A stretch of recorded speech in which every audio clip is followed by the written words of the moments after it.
Whose love did you crave the most when you grew up as a child?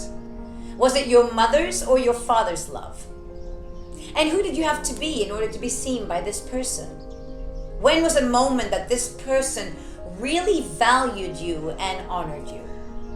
Now, for a lot of people that I work with, they craved love from one of their parents, and in order for them to be seen, they had to be pretty, they had to be smart, they had to be good at something, maybe sports, maybe they had to be intelligent. But this is not because the parents were bad people. This is because your parents did the best that they could. They didn't have the tools that we have today of thinking that there's a different way of being. Because through history of time, we have been living in reaction mode. Something happens and then we react accordingly. And so that's why we're always one step behind life. That's why we always become a product of our thoughts, and our thoughts are attached to our past, which means we keep living our past over and over again.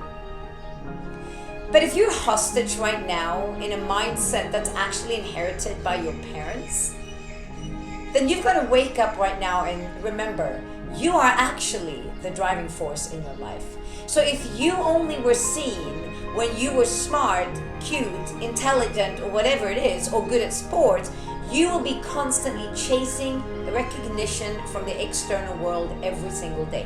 Whether it's in a relationship romantically, if it's at work from your boss, if it's your body, you gotta have the perfect body, and you'll never get there. Because you're chasing something that you will never, ever, ever get enough of.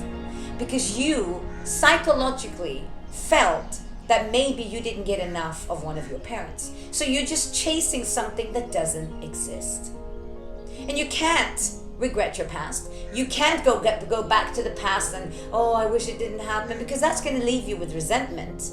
And resentment and regret are two of the lowest vibrational energies that exist. So how do we heal this?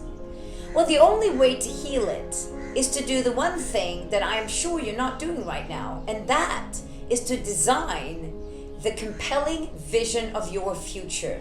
Who do you really want to be? If you could hold yourself at the standard that you would want to be at, take away the baggage of who you think you're not, because that's part of your limiting belief system, that's part of your past.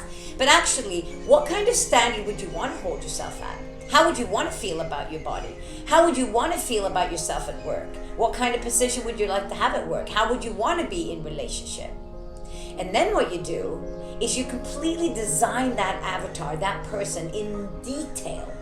Every single part of that person you identify in detail. And then what you do is you embody that person right now. And you think to yourself, okay, if I was that person, what kind of standard would I hold myself at right now? What kind of person would I be in relationship? How would I speak to people?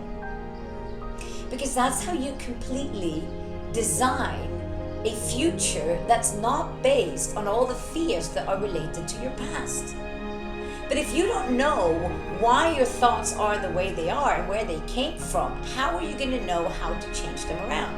And also, most people don't believe that they can change their future. They think they're stuck with the personality that they have. But your personality can change like that.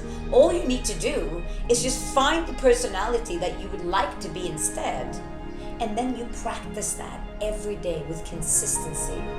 And I'm telling you something, if you do this every single day in every area of your life, and you breathe, live, sleep, and really, really embody this person, 6 to 8 weeks, you are no longer a product of your past.